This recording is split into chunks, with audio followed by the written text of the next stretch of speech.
If you work for a lender who has a portfolio, meaning that they are a direct lender, they service their loans, you actually have that history or that relationship with them already.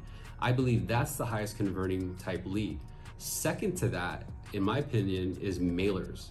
Because if you have somebody calling in from a mailer, they're not applying like online. So that's probably very exclusive, right? It's someone who didn't hit submit and their information went to 10 or 15 different companies.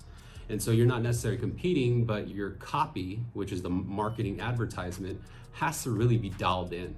There's some companies that are marketing rates that clearly are not available unless you go on like a 10-year fix or an adjustable rate mortgage.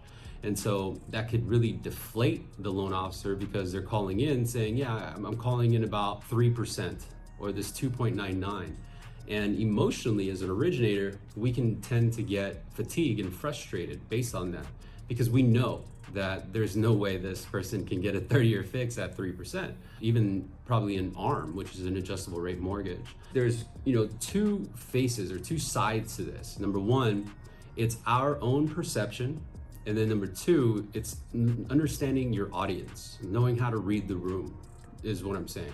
So in other words, if I'm talking to an aggregate lead, which is like a lower my bills or some sort of internet type of opt-in, I know that I cannot approach that person the same way that I would approach a cold call lead that was transferred to me through a telemarketer, because it's completely different, right?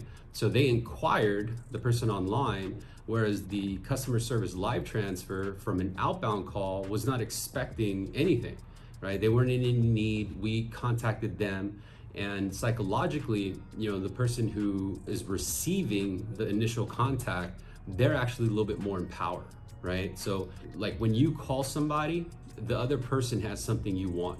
When someone calls you, you have power because you have something that they want. Anyway, outside of mailers, then in my personal opinion comes trigger leads.